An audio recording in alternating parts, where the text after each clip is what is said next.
Fala pessoal, sejam bem-vindos ao podcast Cara dos Esportes. Gabriel Martins aqui para falar sobre o jogo 4 das finais da NBA. Denver Nuggets venceu por 108-95, abriu 3-1 nas finais da NBA. Está a um jogo de conquistar o primeiro título na história da franquia. Vou destrinchar tudo da partida, responder a pergunta que todo mundo tá se perguntando agora, né? Dá pro Miami Heat virar ainda? Tudo isso no programa de hoje. Antes, os recados de sempre. Não deixe de se inscrever no feed do podcast, né, no Spotify, no aplicativo de podcast que você usa. Clica lá, seguir, se inscrever. Deixa 5 estrelas se você escuta no Spotify, porque ajuda bastante o podcast. Se você tá no YouTube, deixa o like no vídeo, se inscreve no canal e indica pros amigos. Se você conhece alguém que gosta de basquete e você tá gostando do programa, indica, vamos ajudar o podcast a crescer ainda mais. Já é um dos mais escutados de esportes no Brasil no Spotify, mas dá pra gente crescer ainda mais. O jogo. Acho que é um jogo doloroso pro torcedor do Miami Heat, porque uma partida que o Nikola Jokic, ele vira o tornozelo ali no começo, ali com 6 minutos, se não me engano, do primeiro quarto. Ele passa boa parte do primeiro tempo mancando. No segundo tempo eu achei que ele estava bem recuperado. No último quarto, ele comete a quinta falta cedo no último quarto. Fica bastante tempo no banco, né? Porque a sexta falta eliminaria ele da partida.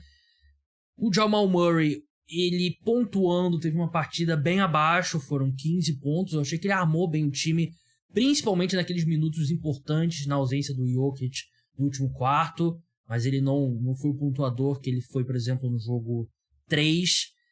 E ainda assim o Miami Heat não consegue vencer. E, assim, não foi exatamente próximo também. Acho que 13 pontos talvez seja um pouco demais para o que foi a vantagem do Nuggets na partida, né? Tem um pouquinho de garbage time ali no final. Mas foi uma partida que o Denver Nuggets teve 2 quartos bons no ataque, né? O segundo e o terceiro. Marcou 20 pontos no primeiro quarto, 22 pontos no último quarto. Só que a defesa da equipe foi muito bem, né? E a defesa da equipe foi muito bem o jogo todo. A equipe pontuou bem no segundo e terceiro quarto.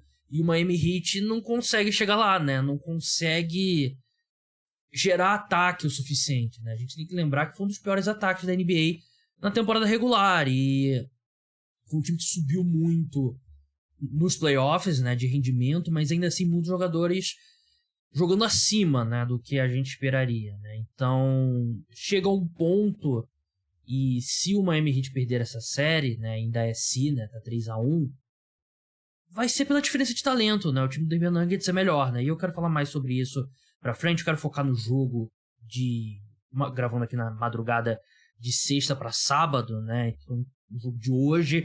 Aliás, vai ter episódio do podcast Cara dos Esportes quando você acordar na segunda-feira, falando sobre draft da NBA, futuro do Damian Lillard. Eu falei, acho que no pós-jogo 3 que não teria, mas vai ter sim. E aí, segunda de noite, terça-feira de manhã, vai estar disponível a análise do jogo 5. Então tá aí o calendário para você ouvinte.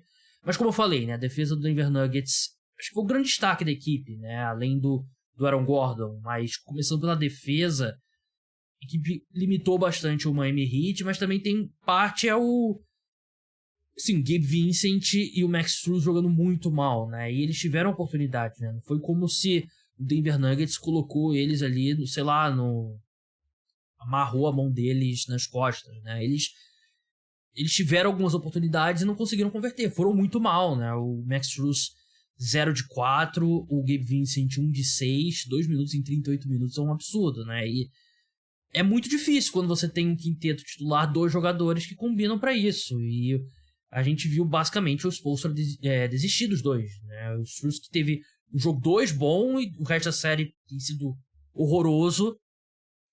Duncan Robinson jogou bem mais no segundo tempo. Entrou cedo no jogo também, ele jogou bastante já no primeiro tempo. A gente não tá acostumado a ver muito Duncan Robinson no primeiro tempo. O Kyle Lowry foi muito bem também no primeiro tempo. Grande destaque, além da defesa do Denver Nuggets, que eu acho que tem essa ressalva que eu fiz, né? Acho que tem muita coisa que é momento ruim, atuação ruim do Miami Heat. Foi o Aaron Gordon, né? O Aaron Gordon, o jogo da vida dele. 27 pontos, 7 rebotes, 6 assistências também. Ele tem jogado a série toda em alto nível na defesa. Ele tem um papel bem limitado no ataque, mas ele tem sido eficiente. Mas nada nesse nível, né? O Aaron Gordon foi espetacular. 3 de 4 da bola de 3, isso não vai se repetir, mas foi um baita aproveitamento, atacando a cesta e encontrando bons passes. Foram, assim, 6 assistências, mas não foram todos passes simples, né? Teve um passe específico, se eu não me engano, no segundo quarto, que, porra, parecia que o Jokic, meio que por osmose ali, passou um pouco da habilidade dele como passador pro Aaron Gordon. Ele é um cara que, quando ele chegou do Orlando Magic pro Denver Nuggets, era um consenso. Ele é o cara perfeito pra jogar com o Jokic.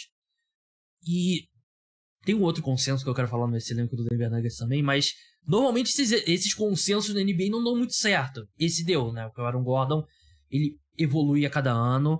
Ele, claro, ele não é o cara que você selecionou com a 4ª escolha geral, se você é o Orlando Magic. Mas ele é a terceira opção nesse time. E ele é bem qualificado para fazer isso, né? E ele marca muito bem o Jimmy Butler, faz o Jimmy Butler trabalhar bastante.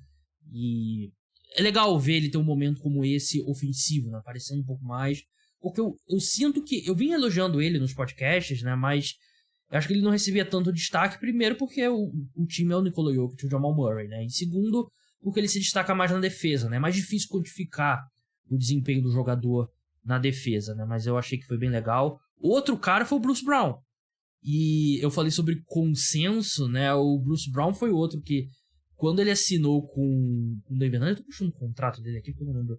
Quero falar o valor direitinho pra vocês. Ele assinou um contrato de 2 anos, 13 milhões de dólares, e o último ano é uma opção dele, ele pode exercer ou não, ele não vai exercer. Todo mundo falou, porra, baita contrato. Bruce Brown, por basicamente 1 ano, 7 milhões e meio, foi um steal. E eu lembro perfeitamente quando teve a janela, quando abriu o mercado de free agents na última off-season da NBA, que aliás vai ter podcast também nessa off-season, o podcast não acaba junto com a temporada da NBA. Eu lembro que eu elogiei bastante a contratação, como foi todo mundo, e a minha análise era, se o arremesso de 3 dele, a evolução for real, porque ele arremessou muito bem na segunda metade da última temporada com o Brooklyn Nets, né? E a minha análise era, se essa evolução for real, foi um baita roubo do Denver Nuggets, né? Conseguiu um cara por um valor muito abaixo do que deveria ter assinado. E foi exatamente isso, né? Ele teve 21 pontos, 3 de 5 de 3, 8 de 11 arremessos de quadra. E eu vi alguns momentos que ele iniciou o ataque do Denver Nuggets também. Tem sido muito importante, até porque o Michael Porter Jr. veio muito mal, né? Jogou 23 minutos. Mal na defesa, mal no ataque, continua aquela coisa que eu falei no último podcast e no penúltimo podcast também. Tem alguns momentos que ele lembra o Ben Simmons, e não é nem o Ben Simmons do Sixers, é o Ben Simmons do Brooklyn Nets. E a gente viu o Michael Malone. Teve uma sequência do Michael Porter Jr. no segundo tempo, quando ele volta com o time, né? No primeiro tempo ele errou bandejas, assim, coisas simples, né? E ele terminou com 11 pontos porque ele conseguiu algumas enterradas, ele cortou bem em direção na cesta, vamos ser justos também. Mas ele errou ali algumas rotações defensivas bem simples. Na hora o Michael Malone tirou ele, colocou o Bruce Brown. O Christian Brown foi a mais apagado. Eu achei que ele traz energia, ele trouxe energia, mas ele terminou com 1 ponto e não teve o mesmo desempenho ofensivo e também cometeu alguns erros ali, tanto que o plus-minus dele foi horrível, né? Menos 17, disparado pior do Denver Nuggets nessa sexta-feira. Mas o Bruce Brown veio muito bem do banco e preencheu esse espaço que o Michael Porter Jr. tá deixando, né? O Michael Porter Jr. jogou bem no jogo 1 e o resto da série foi muito mal, né? E do lado do Miami Heat, puxa a sardinha aqui pro meu lado, quem escutou o último podcast sabe, né? Aconteceram algumas coisas que eu tava esperando e que eu falei naquele programa. Tive muito mais Duncan Robinson em quadra e muito mais Kyle Lowry também, né? Mas principalmente o Duncan Robinson, terminou com 25 minutos, 12 pontos, a maioria deles na reta final, ele foi muito bem no jogo. E o Duncan Robinson evoluiu muito, né? Porque ele não é mais só arremessador, ele tá com mais confiança pra botar a bola no chão. Ele teve 3 assistências, teve roubo de bola, ele criou mais, ele tem um jogo de floater dele, né? Que é aquele arremesso que você vai com uma mão só, joga a bola pra cima, né? Pra bola flutuar. Por isso que o floater é... Float é flutuar em inglês. Ele melhora o ataque do Miami Heat, né? E ainda mais num dia que o Gabe Vincent e o Strus são tão mal, ele espaça melhor a quadra, ele dá mais opções, ele cria um pouco também, como ele tá evoluindo, né, como eu falei, né, e assim, mesmo quando o Gabe Vincent e o Max Strus estão jogando bem, ele acrescenta algo, e quando os dois estão horrorosos, ele mudou o ataque do Miami Heat, né? Ainda não foi suficiente, o time fez 95 pontos, né, mas o time funciona muito melhor com ele, e na defesa o Miami Heat faz muito aquilo de esconder, né, o Duncan Robinson com marcação em zona, sempre quando ele entra em quadra, e uma coisa que eu falei no último podcast, eu quero ver o Heat tentar jogar a defesa normal, homem a homem com o Duncan Robinson. Vamos ver como é que eles se seguram, porque claramente o Miami Heat não se sente confortável em jogar muito tempo com a zona, né? Porque contra o Jokic, contra um time inteligente como o Denver Nuggets, tem que ser alguma coisa ali pra mudar de vez em quando. Faz uma sequência ali com algumas defesas diferentes pra tentar tirar o Denver Nuggets do ritmo. Porque se você jogar o jogo inteiro, o Denver Nuggets ele vai deitar e rolar, porque eles vão entender, eles vão ler bem o Jokic, jogadores mais inteligentes da NBA, e não vai funcionar. É aquela coisa, né? Por que o avião não é feito do material da caixa preta, né? Não dá pra jogar o jogo todo de zona, né? E eu achei que ele segurou bem as pontas. Ele não é um bom defensor, o Duncan Robinson, mas ele segurou bem, e o que ele faz de melhor no ataque eu acho que compensa.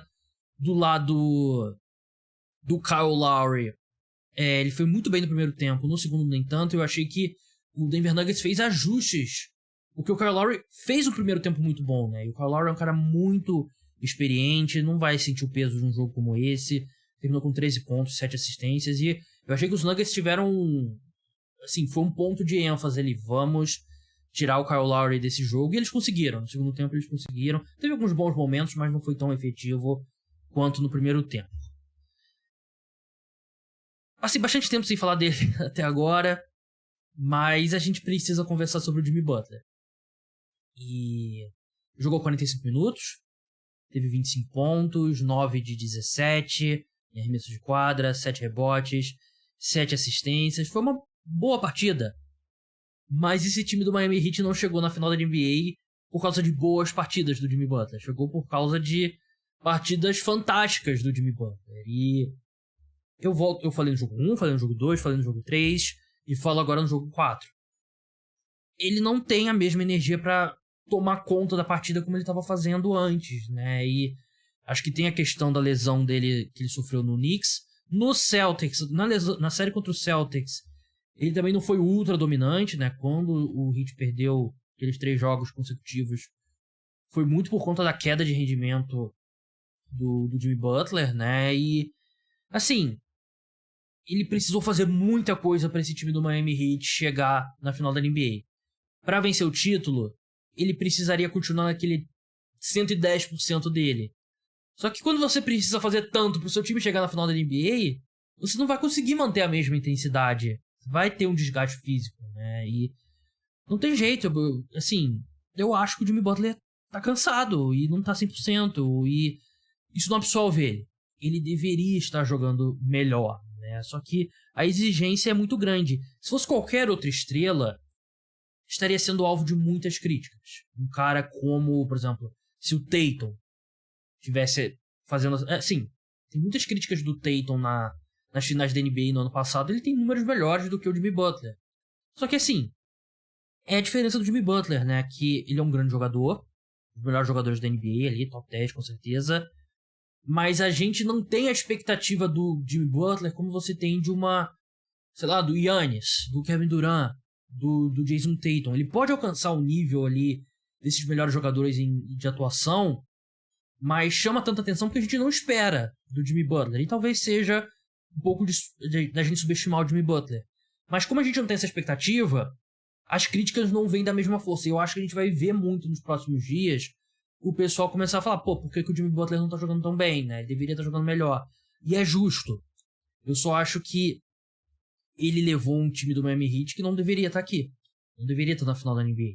E é um time que tem um monte de jogador não draftado e tudo bem, o Miami Heat identifica bem esses caras, mas chega um ponto que você, tem um motivo pra esses caras não terem sido draftados. É um elenco inferior ao do Denver Nuggets, era um elenco inferior ao do Boston Celtics e provavelmente era um elenco inferior ao Knicks e ao Milwaukee Bucks. O Milwaukee Bucks, com certeza, acho que mesmo colocando na conta ali a lesão do Giannis. Mas, assim, o time podia ter perdido pro Chicago Bulls no segundo jogo do play-in. Tá muito acima do que a gente esperava, e esses jogadores coadjuvantes que foram tão bem ao longo dos playoffs começaram a cair de nível. Vincent, Max Strus, e é natural, né? Quanto mais você aumenta a exigência nos playoffs, você vai perdendo jogadores que você confia. O Caleb Martin, o Eric Spoelstra tá fazendo o que eu falei, de vamos tentar reencontrar o Caleb Martin. Jogou mais de 30 minutos no jogo 3, jogou 33 minutos agora no jogo 4, 11 pontos, ele foi ok, mas assim, 11 pontos ainda é acima da média do Caleb Martin na temporada regular, que era 9 pontos. Ele não vai ser o mesmo jogador da final de conferência contra o Leste, né, contra o Boston Celtics. E chegou um ponto que o Denver Nuggets é simplesmente melhor. E aí volta aquela pergunta que eu falei no começo, né, acabou a série? Não acabou. Só acaba quando o jogo termina e um dos times garante a 4ª vitória e o título. Mas é muito improvável. Assim, seria uma surpresa bem grande se o Miami Heat conseguir virar essa série. Eu acho que eles podem... Eu acho que o Denver Nuggets fecha no jogo 5, que vai ser na segunda-feira à noite. Mas eu não ficaria surpreso se Miami conseguisse vencer mais um jogo. Mas meu palpite é que os Nuggets vencem em 5. Era o meu palpite antes da série. E eu tenho apostado lá no Bulldog todo jogo. Eu acho que eu cheguei a falar no podcast. Eu decidi, ao invés de apostar no Nuggets para ser campeão, eu decidi apostar no Denver Nuggets em cada jogo, né? E tô tendo um lucro melhor do que se eu tivesse apostado no Nuggets para ser campeão direto. Mas não tem jeito. O time do Denver Nuggets é melhor. E mesmo num jogo, como eu falei, né? Um jogo que jogou menos, Jamal Murray não estava tão inspirado ofensivamente, apesar dele ter, de novo, ele carregou muito bem esse ataque do Nuggets nos minutos sem o Jokic no último quarto, né? Tanto que os Nuggets estavam vencendo por 10 pontos quando o Jokic saiu, quando o Jokic voltou ali com 4 minutos pro fim, estavam vencendo por 9 pontos, né? Manteve ali a mesma vantagem, ele teve 12 assistências, foi um jogo muito bom dele como armador mesmo, né? E o Murray, o armador desse time é o Jokic, né? E o Murray é muito mais um armador de pontuar primeiro, né? Como são a maioria dos armadores na NBA atualmente, né? E hoje ele teve um jogo mais de armador tradicional mesmo. E eu achei que na reta final ele foi muito bem. Mais alguns pontos aqui sobre o Heat. Tem uma discussão muito interessante a ser feita quando essa série acabar. E tem até um pouco no próximo episódio do podcast, né? Que a gente fala um pouco sobre o futuro do Damian Lillard. Spoiler alert. Mas pensando no jogo 5, o que a equipe pode fazer, é complicado, né? Porque se você lista aqui o que precisa, os pontos ideais para o Miami Heat vencer um jogo contra o Denver Nuggets, a gente teve 2 hoje, né? Que foi a atuação abaixo do Jamal Murray e a atuação abaixo do Nikola Jokic, né? Os dois por motivos justos, né? O Murray tá com um problema na mão, né? Quem viu a foto, eu postei no Instagram, tá com um machucado feio na mão. O Jokic virou o tornozelo, teve problema de falta no final e tal. Então é difícil, né? Gabe Vincent e Max Strus precisam jogar melhor, óbvio. O Jimmy Butler precisa voltar a ser o Jimmy Butler da série do Milwaukee Bucks, óbvio, né? E acho que tudo que o Spoelstra podia ter feito, ele meio que já fez. Eu não sei se tem muito ajuste, né? Até mesmo a questão do Kevin Love tá jogando... Ele tá começando jogando, mas jogando poucos minutos. Acho que o Kevin Love não aguenta mais, né? Não sei se vocês repararam. O Kevin Love sai do jogo e um assistente bota uma bolsa gigante de gelo nas costas dele, né? Já é um veterano, né? Um cara que já tem muitos minutos no corpo. Ele não aguenta mais, né? Então não sei, sinceramente, em termos de ajustes aqui pro Miami Heat, eu acho que eles meio que fizeram tudo que eles poderiam, né? Além dos jogadores jogarem melhor, não sei se tem algum ajuste tático óbvio, né? Só um alerta pro pessoal do YouTube, né? Você não tá me vendo hoje, eu tenho feito um negócio legal, né? Botado vídeo, colocado a imagem do jogo e tal, tem ficado bem legal, os números têm sido legais no YouTube também, só que eu tive um probleminha técnico nessa sexta-feira, meu notebook tá mais cansado que o Jimmy Butler, e por isso não deu pra ter vídeo, né? Eu até gravei em vídeo, mas ficou uma merda, e a webcam também é uma merda, mas tem uns probleminhas técnicos aqui que eu não vou encher o saco com vocês com isso, Mas eu preciso de um computador novo. Se tiver alguma loja aí de informática interessada em fazer uma parceria aí, me avise, porque tá complicado. De qualquer jeito, se eu comprar o computador, não vai chegar até as finais da NBA acabarem, né? Antes das finais da NBA acabarem, né? Acho que nem se for os 7 jogos, mas enfim. Por isso que você que tá no YouTube, você não está me vendo hoje. Antes de encerrar aqui, o Denver Nuggets é favorito no jogo 5 por uma boa margem, por 9 pontos. 1,23 as odds deles lá no Bodog, que é o parceiro oficial de apostas do podcast Cara dos Esportes. Crie sua conta com o meu link que tá na descrição. É mais uma forma de você ajudar o podcast Cara dos Esportes. Vitória do Miami Heat 4,25. E eu apostaria nesse Nuggets menos 9. Eu acho que o jogo a final acaba na segunda-feira à noite.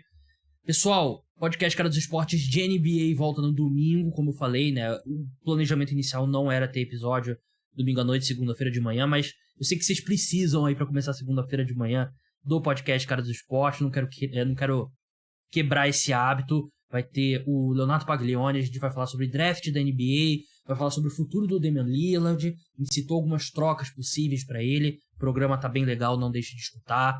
Se inscreva, segue, deixa 5 estrelas, aquela história toda, ajuda bastante o podcast. Muito obrigado a todos, até segunda, tchau.